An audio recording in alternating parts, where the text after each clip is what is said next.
afternoon, ladies and gentlemen. Welcome to another exciting Propagandacast with me, host Imperial Dane, Master Propaganda, Hero Psych, Defender of the Fatherland. Off here to 1 vs 1 in Semoisky Winter here with the Spring Balance Patch. We got in North Angreifen. Fighting for Germany, Deutschland, das Vaterland with mechanized assault, Festung Armen, mobile defense with infantry machine gun bulletins. Fighting here for the Panzerlehr Panzerdivision, Panzeraufklärungsabteilung. Second Company versus the south, we got Aimstrong fighting for king and country with the Commonwealth. Rolling out here with the 11th Armored Division through the snowy drifts here to take on the Hun. Rolling out with 2nd Infantry Battalion, 6th or 7th Company. Section moving out there, University on the way there for Aimstrong. Double section likes to start by way. It allows him to be aggressive in many ways, and Aimstrong does favour aggressive plays. In this case, the investigation can be used to frustrate early plays in general. Even has been nerfed a bit in terms of durability. It's still, I think, pretty strong. Section they're casting the Pioneers, throwing off Angreifen's early game, though he is, of course, sending troops northwards. But it seems like he's focusing on the southern path here, or this particular corridor.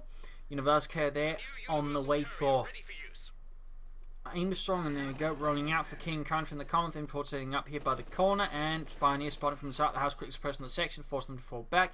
Second MU-42, so right now here in the early game, despite having the infantry company up, it does look like he sort of attempted to rush, but again, the infantry company would indicate he's clearly planning a bit more than just that. In the south, we can see Aimstrong pushing ahead here with the other section, moving up for the fuel point there.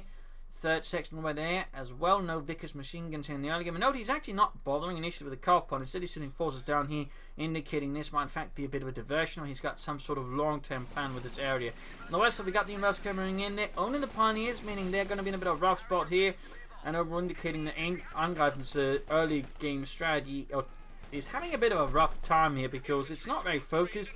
And the question, of course, becomes how does it get resources compared to Aimstrong at the moment, unless there's some kind of devious plan. I mean, this could very well, again, be part of a sort of sneaky plan where he sneaks up, hits behind here, grabs the fuel point, then forces Aimstrong to counterattack, at which point he then attacks from the north, linking it up. I'm not entirely sure what the plan is. We do finally get a Grenadier squad here from Angreifen, but still, very unusual Wehrmacht start, to be honest. Double Pioneers, double M42s, then Grenadiers. I might have seen this occasionally, but it's not a strategy I see very often, to be honest. So I'm not entirely sure what to make of it. But there you go, again, he's sort of focusing southwards again. It does seem like he's basically aiming for the sort of, diversionary attack, a sort of, deep attack that forces Aimstrong to divert forces from the front line, then allowing Angreifen to more easily pierce it. So it's an interesting opening for sure, and again, overall, it's interesting tactical movement here by Angreifen. Definitely not something you'd see from a lot of players, which of course makes it very, worthwhile to pay attention to. I mean, these sort of unusual movements have a lot of, worth for study. So there you go, troops pushing right there again. He's going to have to transfer forces further into his rear lines, which again means there's troops not at the front line here. And there you go, now grabbing the point here, and of course more safe around here since now Aimstrong is swinging everything southeastwards. So again, it's an interesting opening there from Angreifen, and I think it's an extent working in versus Aimstrong, who's appearingly not quite entirely sure how to handle it. If you got the Vickers here now buffed, also slightly cheaper, and you can see the Pioneers, what he's doing, he's sneaking them down here. Basically, unless Aimstrong goes out to specifically look for them, he won't know they're there. He won't know where the Pioneers are, so he can grab the point back. Then Angreifen cuts it off again. He can sort of do this for a while until Aimstrong sort of wisens up. But it's a very interesting maneuver here. It indicates some interesting aggressive tactics there from Angreifen, infiltration tactics, if you will. I do disagree with the pinpotting, and it makes it more easy to spot if you just pop the Pioneers out here and hide them down here furthest away. But still, I like this. This is a very, very interesting tactical maneuver there by Angreifen. In the south, the far south, the deep south. Section they're moving about though, taking on the hands here for King George. Got the Wasp up here though for Aimstrong, ready to ban some hands, smoke them out. Like the sauerkrauts they are. Invaders coming up, I got the MD-42s nearby, maybe try and shoot it up. Panzerfires that could also happen. But he doesn't have the extra range bullets in there, which would help a bit. But there you go, section caught by the 1200 rounds per minute, flying over their heads like very, very angry bees that speak German. Section they're getting blasted, Pioneers popping themselves. It's going to hit the car fighter again, he's got to hit it again. Never getting this go going for the MD-42, taking a bit of damage here. Not enough. Section are taking heavy damage. Grenadiers moving up with double Grenadiers, double Pioneers, double M42s, and triple section Vickers. University there for Aimstrong is already taking up. Pioneers saving the car point. Oh, Angreifen, you sneaky bastard. Also securing territory. So we can see that thanks to sort of the movements here Angreifen made in the early game, he's actually gaining good map control. Again, he's consistently harassing Aimstrong, again forcing him to divert forces to the rear lines as well. So this is getting very fun. We got a bunker up there, Angreifen to heal his troops up, very good. He might want to, of course, push out some sort of light vehicle to counter the University pretty fast. And he's going to continue instead of just falling back. He might just, of course, figure he can't keep this up forever. The one option he could consider trying is actually laying down S-mines here to just make it hard to grab back. But now he's going to push up for the fuel point here, even though he's losing the other fuel point. Troops reinforcing. Medic bunker there, not happening yet. Maybe a light machine gun? No? I wonder where the munitions went, because he had the munitions for it earlier, but he went somewhere. We got a mortar on the way there for Angreifen. Curious. Still a bit of a patchwork here in the early game in terms of map control, but overall it's interesting. It's interesting what Angreifen is doing here. Bolstered sections up there for Aimstrong, increasing the firepower, the durability. University they're moving in. Mortar on the way there for Angreifen. Of course now nerfed, but it can still be useful in providing smoke, and of course bombarding dug in British position. In fact, it's better now versus Union site houses. So we'll have to see if that's what he's going to be using here. Versus Aimstrong, there we go. Machine gun already taking heavy hits there from the German Granatenwerfer. Ingefuhr's going to have to fall back there. Ach, sie have Flammenwerfers und sie can move some Scheiße. I don't want to burn up. Not here anyways. I'd like to make a nice company for Angreifen, medic bank already. Troops heading out there for Deutschland. University they're beginning to scorch away at the mortar crew sappers on the flowing up there for Aimstrong. The Wasp, by the way, was a Canadian modification there to the University, which sort of caught on with the rest of the British Army. In fact, the Canadians were quite creative with a lot of British vehicles to sort of make their own medications that sort of caught on with the rest of the British Army. Fun fact. I'd like to make a nice company almost done. Troops reinforcing, Vickers setting up there, preventing Angreifen there from moving in straight towards the centre instead. So far, though, Aimstrong has been taking very strong map control as Angreifen, despite I would say Angreinen's ingenious manoeuvres. He's not been able to really sort of make really good use of it for a long time so far to gain any good map control. So he's in a bit of a sticky situation, and he's in a bit of a sticky situation. I think one of the issues just keeps pushing towards sea. I mean, he's not really doing a lot here, which is generally where you want to be doing if you're the Wehrmacht in the north. You want to push on this half of the map, but instead it's taking this much more narrow map. It's much easier for your opponent to just use this house to ruin your day, whereas here, even with this house, it's a bit more difficult of a feel in some ways. But at the same time, I really feel like this house is a bad idea. Bit about as a bad idea as this house. Anyways, Scandinavians, MG42's moving ahead here, Pioneers hanging up. Enforcement healing, I imagine that'll be a 2-2 on the way soon enough here for Angreifen to counter the inverse carrier. Pressure Aimstrong's infantry. Got incendiary arms going to help blast through the houses. That is definitely one way of doing it. Mortar fire rain down as well. The second taking damage. So they're not landing quite as well as they could, but still. There we go, forcing them out.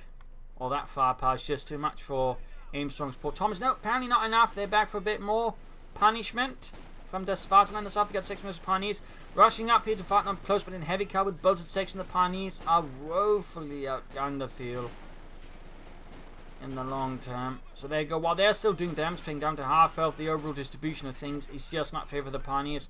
And results in the Pioneers got getting wiped there, causing Angreifen quite a loss. Nothing yet from the like to make a nice company, though he can go for the 2-2 now. Of course, he could also end up going for mobile defense to go for a Puma at this rate. Sending out people again to catch it. There we go. And he gets the universal carry. Now he actually does need a 2-2 anything that badly. He could consider Panzergun of these instead. And we got Commandos out here for Aimstrong. Aimstrong, clearly a big proponent of the Commando Regiment. Again, I think he's sparing some increased usage of the doctrine overall from a lot of British players, as he's displaying how absolutely strong this doctrine is, in particular in the hands of a skilled player like Aimstrong. No, we do get the 2-2 here. They like to punch Speerwagen 222, based on a civilian car design as a fun fact before the war. Will later be replaced, I think, roughly sort of halfway throughout the war. They should begin replacing it with 250 half-techs being converted to armoured cars. Since the 222 wasn't quite useful due to being only four-wheeled, it rather gave some issues in terms of, well, overall reconnaissance. Being off-road, that is. Section getting blasted by the 222. Mortar fire landing down not very efficiently. Also got moving up north here. Overall, Angreifen's tactics are to an extent aggressive, but they're also, I would say, somewhat non-linear. I mean, again, he's not bad at sort of just, realising he can't just attack head on and grind his way through. The times he will do it, but he will also try and outmaneuver. He'll outflank. He'll just, go for a much less linear path rather than just, to follow the supply lines, which is what, a lot of sort of, I would say, average players do. But Angreifen is clearly sort of capable of thinking outside of the box very well, and I think it's causing Aimstrong here some frustration. Quick light gun bomb to get too quick, gets it moving now, avoiding the explosion, needs most of it. Catching on the next recover, that should give the two some chances of damage. There you go. Poor Jeremy, it went down in a hail of bullets. An angry German swears from inside the armoured car. Pack 40 following up here as Angreifen, I imagine, is under no illusions here as to what Aimstrong is planning for. That's going to be tanks. He's far behind in fuel. Aimstrong is not. So getting a Pack 40 here, I think, is a very sensible decision. He doesn't know exactly how far ahead Aimstrong is. So being prepared for a fast centre or Cromwell here could be crucial for Angreifen. Even with actually, say, mobile defence in the Puma, which will help slightly alleviate things, having a Pack 40 out is going to be very, very useful. Aimstrong shifting machine gun back there to try and cover the centre of the villages, but that leaves the fuel point in the north a bit more open. Well, not too open, since the Vic will cover that. In fact, with Veteran 2-1, he'll be able to cover it even better. Was it Veteran 2-2? I can't quite fully remember. Anyway, troops are heading reinforcing, heading in the south. Bit of skirmishing here. Commandos will need to fall back. Poor condition. Angreifen, in fact, so I would say a bit too short in infantry. He's only got 2 grenadier squads, which is definitely, I think, not cutting it. At least not in my opinion. You should have at least a Panzer grenadier squad or 3rd grenadier squad out here. Also, kudos to Angreifen for making use of the incendiary armor zones quite actively. It's an ability I think a lot of players, Wehrmacht players, tend to underestimate, but it just offers a lot of punch versus infantry vehicles and dug-in units. And generally using it when you can, of course, make sense, is overall really good investment because it's only 15 munitions. Plus, it overall helps the machine gun veterancy up much faster, which of course gets to the delicious veterancy 3 bonus level there, where again, it does more damage just when shooting normally. Angreifen near the preemptively goes for a Puma, opting up there for more reconnaissance units. That way, again, he's probably anticipating now Cromwell soon enough. He wants to be ready. The Puma and the Mimok gain some extra experience just shooting at the Tommies, since it actually handles infantry decently, to be honest, with its character machine gun. So whatever experience he can gain there beforehand with it, of course, helps it out there. Gets the target weak point, of course, the better veteran 2 and veteran 3 bonuses. So very good there for Angreifen. Of course, it does tip his hand to Aimstrong as to what doctrine he's gone for, but Aimstrong's really gone for on himself, so obviously it's not going to make too much of an impact. But there you go, Commandos caught here by 2 armoured cars. Achtrad, as they were still called here, the 234s, amongst other things. The Puma, of course, being the specific version with the 50mm gun. Any other version of the 234, which there were overall, 4 versions of it, were not called it. But you had the sort of initial one with the 2cm cannon, like the 222, and you had ones with the 75mm cannon and a Pack 40, which overall were more produced in the Puma, which actually saw a limited production run. Successfully engaging with the 2 armoured cars forming on patrol. We got the Cromwell in zipping forward here for the Puma, doing a lot of damage with 3 kills. Pack 4 that's moving up. He's probably also anticipating here that any sort of armour will be going towards where the armoured cars is. It's a very tempting target here for Aimstrong. Pop smoke. Pack 40 almost there. Puma takes a nasty hit. Pack 40 setting up, and good hit there, good hit. Puma now gets a good hit, then Cromwell as well. Grenadiers moving up with the Panzerfaust. You can do it, Ludwig. Shoot it, and does need to. Cromwell goes down to survives. The Puma though goes up in smoke, but still, Puma for Cromwell is for the Wehrmacht a pretty good trade-off.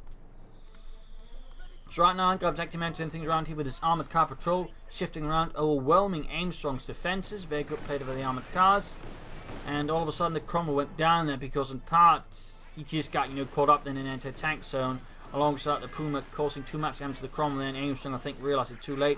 In part, there was an issue of just rushing in the Cromwell because he wanted it dead, but without infantry support, he was really exposed to, say, a Pack 40.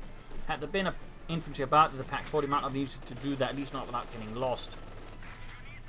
So, it's a good thing to remember to support your tanks with infantry. We got Ostrom out here for Angreifen, and that will certainly help to an extent the infantry issue, which, of course, he's got 2 squads. He just went from 2 to 4. That's multiplication. Though, you usually don't say, okay, I'll multiply by Ostrom.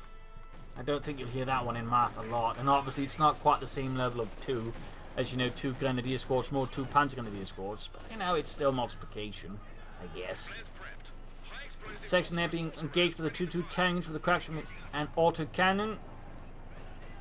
Aimstrong certainly found himself in a much sticky position. He might actually want to consider going for Bren guns all of a sudden just to increase his firepower versus Aimstrong's infantry and Angreifen's infantry and support weapons, rather than just relying on the bolsters. Got the Ostrom moving up here though. The cats tank against the houses. It's not really what the Ostrom are good for. They're not assault troops. They're quite the opposite of assault troops. They are hold the line troops, or maybe sort of line fighting troops, but they're not assault troops. They're not against fortified positions. There we go. Sold up for Aimstrong. Further boosting his firepower. 2-2 almost going down to the sections. MD-42 up north saves the day. Interestingly, he did not pull up the other machine gun here to protect the better. He's more concerned with fuel points, which is actually understandable. They could have maybe considered mines or machine gun bunker around this area instead. No take off Angreifen yet. Could be a bit risky there. Aimstrong might actually want to consider an anti-tank in another zone or something else to help you with the armour. And there you go. Ostrom wiped out. Assault here, of course, boosting these sections' combat performance by quite a bit. Mortar fire running down here. 1 kill so far. You can definitely tell the mortars have been to an extent nerfed. And again, he's not had much time to use it. But there you go. 3 kills. North MD-42 defending the fatherland proudly from this corner house for the Panzerlehr. Vickers moving up his strength to line of fire. The MD-42 incendiary arms being popped. Oh, this is going to be nasty. This is going to be nasty. Machine gun there taking heavy damage from the MD-42. And it's going to hit their veteran 3, only making him more lethal. And there we go. Wiping the Vickers. A heavy loss there for Aimstrong. A heavy loss for the Commonwealth. As a brave machine gun crew got utterly cut to ribbons in the open snow. Commandos are clearing about there, taking territory. Machine gun moving up ahead. He's going to grab that with something. Hopefully, I could imagine the Ostrom would be an easy choice there. Befehls Panzerwagen out there for Angreifen. And a 6-pounder going out there for Aimstrong. He realises he actually needs something to stop the 2-2 with. I mean, the cross decrease, the after the action machine by slight, there's definitely make the 2-2 overall a bit more potent, a bit more useful. In particular, as the British, if they don't have any sort of serious counters to it, it can actually give them quite a headache. So, really good choice for Angreifen, to a certain extent also punishing Aimstrong for not. Well, actually had the armoured car, but never went for it. He didn't think he'd get away with it, but he clearly couldn't. So, good work there by Angreifen. Well, the Puma probably also helped, just I think, dissuade Aimstrong from maybe considering a armoured car. Ooh, close to a wipe there. 2-2 command tank rolling about here. A small and nasty mobile group here for Angreifen, getting his entire force together. Aimstrong can soon go for another Cromwell. Of course, he has to be a bit more careful with this one. Of course, keep the proper support at this time around. I mean, losing that Cromwell like that was a significant blow to Aimstrong. Partly because he couldn't even replace it, but also just, you know, I mean, the trade-off overfoot was pretty not good. So again, remember to support your tanks when you make attacks. Unless you got a lot of tanks, in which case you can maybe get away with not supporting with infantry, but just a single tank. Particularly if you actually know your opponent has, like, at least, you know, Puma, they probably has 10 tank guns as well. So we see the Aimstrong sort of trying to sneak about, they're harassed by time, by sort of keeping Angreifen a bit destabilised. Cromwell almost done, pushing northwards there. And we got the Vickers being set up aggressively here for Angreifen and the Panzerlehr. Section spot here with the 2-2 and command tank combo, leaving on Aimstrong's section in a bit of a sore spot, to put it mildly. Up north, the Ostrom push back here with the section. We did it, lads! We beat the Hun! I think those were actual Hungarians. Shut up, Terence. There you go, 6-pounder gun landing, good hit on the 2-2. The command tank, even hit with the 10% bonus, actually finding enough durability for the 2-2 to just, you know, be able to absorb more. But there you go, Cromwell on the way. But again, he's sort of running the risk of getting in too deep there without infantry support. Still, got the 2-2. That's going to be a big help there for Aimstrong, since that means less mobility here for Angreifen. Ooh, he almost would answer the ice there, which once he got a damaged engine could be pretty critical. He could just, you know, get shot at enough and the tank would sink. That would have been GG there for Aimstrong. Still getting the 2-2 small tactical victory. Not losing the tank, certainly also helpful, but he needs to do more damage. He needs to land a more critical blow here against Angreifen. So the Angreifen takes a loss all of his pioneers, so first only replacing them now. Section attacking head on into a machine gun is proving to be not very successful. Mein Gott, Jaslov, this machine gun is great. Yeah. Yeah. I do wish it didn't stink like tea. Section that was going to lead up north, back here. Oh, we got now air supremacy. He calls it in actually. He calls it in to try and sort of basically soften up the Angreifen center. Machine gun mortar, all targets here. Command take it also well. A target. There you go. Force full retreat. There you go. Strafing on going in. Bombers are inbound. Bombers are inbound. This is chocolate biscuit cake. Dropping the raspberries. What are you going on about? I just wanted to sound cool. Anyways, complete rout here from Angreifen in the center. Cemetery completely annihilated. Any zombie Germans that might have been hiding have been decimated. God bless the king. Back here, we got take off Angreifen, nothing yet out. We got another Puma out here. Try and stall here as the Cromwell until we can get out some panzers. Well, some actual panzers, not the first panzers. Section versus Ostrom. Cromwell flanking in here. Aimstrong is moving ahead for the fuel points at the very least. You might want to consider another Vickers at some point, or at least another 6-pounder gun here to help slow down Angreifen's armoured advances. Ostrom continue to run here, hotly pursued by British armour.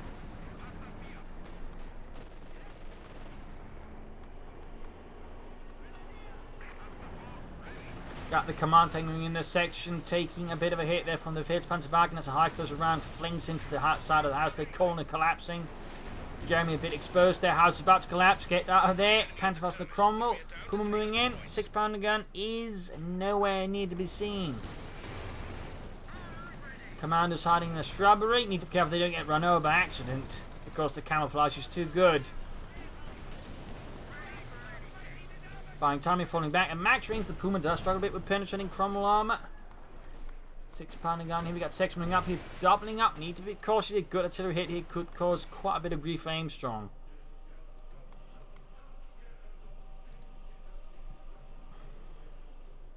Pioneers on the way there for Angreifen. Another pioneer unit to help fix up the Panzers and the Panzerspielwagen. Fun fact about the 234. It actually had another driver's position here, so the driver could just quickly switch position and just drive it backwards. Fun fact.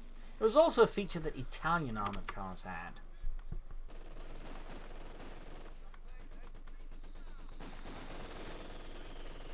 Machine gun riggers is just hammering away, supported by a mortar. Troops reinforcing. Sniper on the way there for Aimstrong. Interesting choice to go for the sniper now.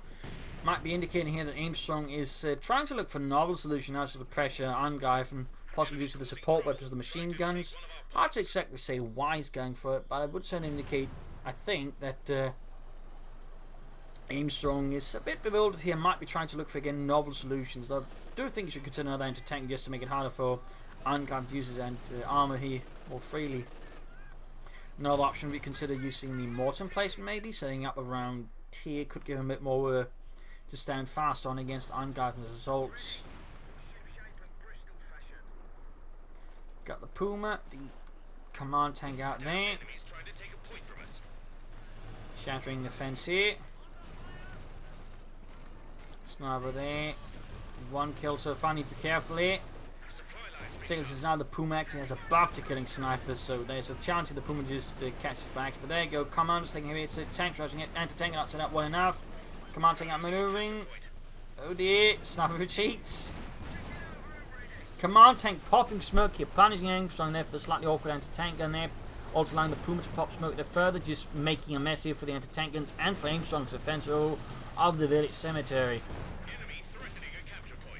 Got these machine guns pushing forward. See, Command trying to use the smoke to get close, but it might be too late. Nope. Light cannon bomb thrown like Hercules. Oh! Wow, that didn't actually do a lot there. Probably due to the light cover, but also the command tank. That was pretty lucky there for Angreifen. That could have been a lot more unpleasant. But imagine Aimstrong felt a bit upset about that.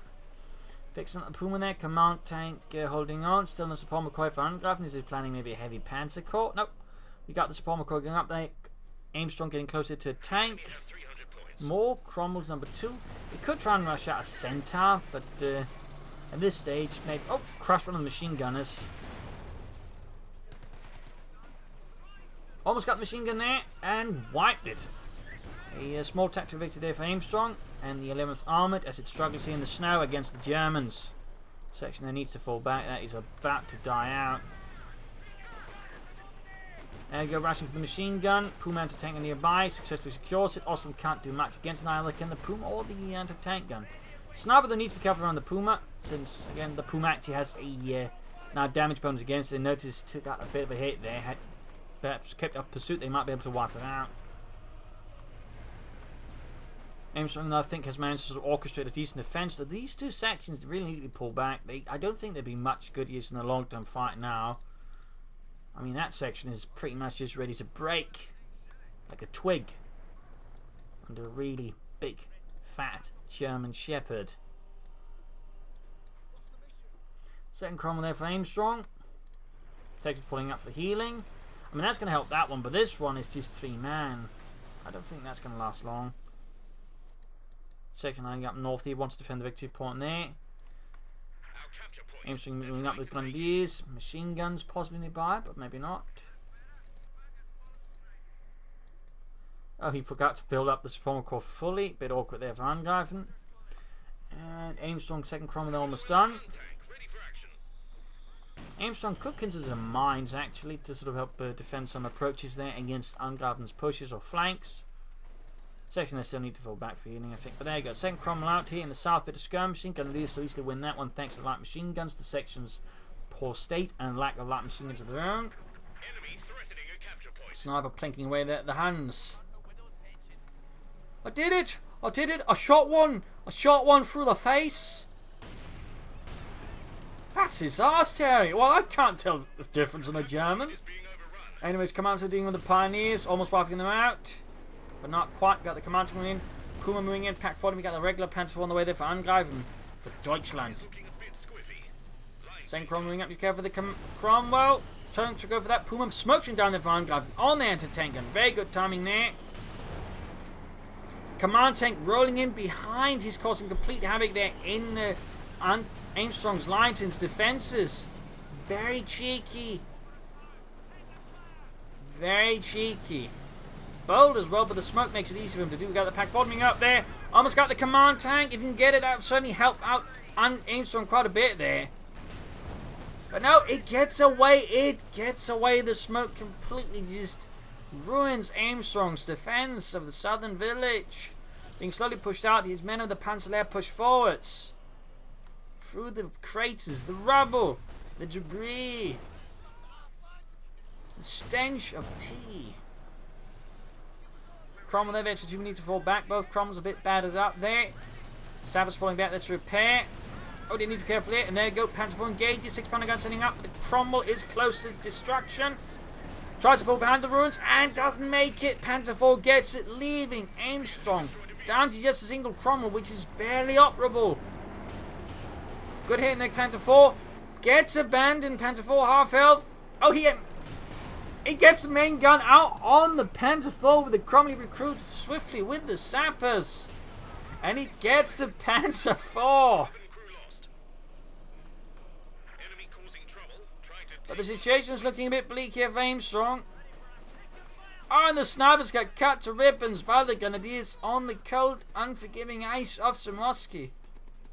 You could say we iced him, Fritz. Ja, we iced him gut.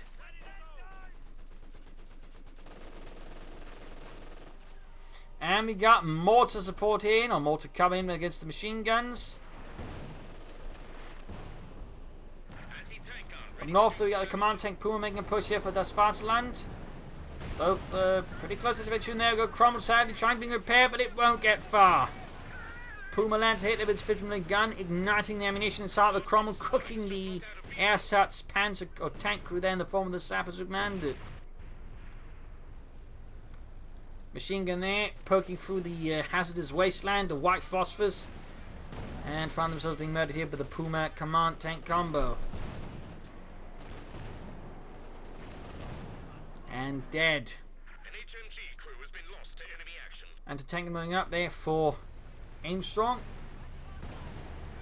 But the situation at this point, I would say, is looking very unforgiving here. The Panzerlewski's control of most of the village. They've now actually gotten a very strong force up. A nice mix of infantry, tanks, armoured car, machine guns, anti-tank guns, and artillery. A very strong force composition in a very dominating position. Resource-wise, again, it's just all a bit too lopsided against Aimstrong. I mean, he might be able to pull something off, but the odds are not looking amazingly good for it. The odds are not looking good.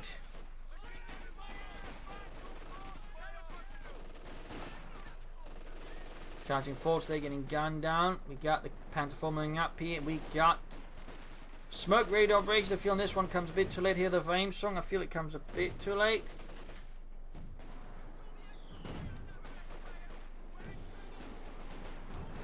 Still a nice attempt. In fact, it means he's actually now used every ability in the doctrine, which is pretty amazing.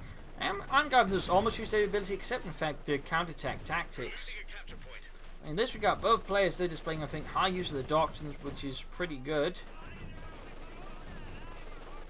And there you go, triple machine guns to the Commandos. Just loads of smoke, though. And there you go, GG, game over. The 11th Armoured falls back. The Panzer was able to form a stoic and heroic defense of the village, fighting for the fatherland and securing a lot of equipment in the process. They're losing a bit here. A brutal engagement at Aimstrong set out very strong. The Angreifen did well to undermine it, which probably bought them some time. Overall, I think the problem for Aimstrong in part was just the quick push there for tier 3. He probably didn't anticipate the Puma would be that good, but also he just pushed his Cromwell too far ahead. They should be more cautious with the initial Cromwell. He extended it, pushed it too far into deep territory there, and left himself exposed to a counterpunch from Angreifen forming the Pack 40 there, which he clearly had not anticipated. In fact, his route there was, I mean, obviously the route he took in short, the Puma would not be able to get away, but it also meant he actually got exposed, and his own route would have not actually could have just pushed forwards there instead. But there you go. Still an interesting fight. There's some good play again from Aimstrong and Angreifen as well. But again, there were some mistakes on the strategic level, which again, and tactical, that allowed Angreifen to punch and slow turn the game around. They're good use of the Pumas, good use of the doctrines. Similarly, I mean, from Aimstrong as well. Part of me thinks he might actually want to consider some of the Bren guns here and there. And certainly, I think another anti-tank gun at the right time could also have more impact, or just more machine guns. Like, there are a lot of things I think Aimstrong could have done better, but he managed to position himself where he couldn't really do anything particularly well, whereas Angreifen was much more focused, much more aggressive with his armoured cars and then the command tank, and that made it much harder there for Aimstrong to do anything what he wanted. Plus the smoke was also, I think, really crucial at times, just further making a mess of Aimstrong's plans. So there you go, the first match of the spring patch. Hope you enjoyed it. Hope you learned something from it. If you did, want to subscribe, tell your friends, share it with everyone. If you like what I do consider supporting by pledging on Patreon or donating on by PayPal. Links in the video description. This is Imperial Link saying cheers. Signing off for now, but I'm back to roll with another exciting episode here from the Spring Balance Patch. Cheers, everybody.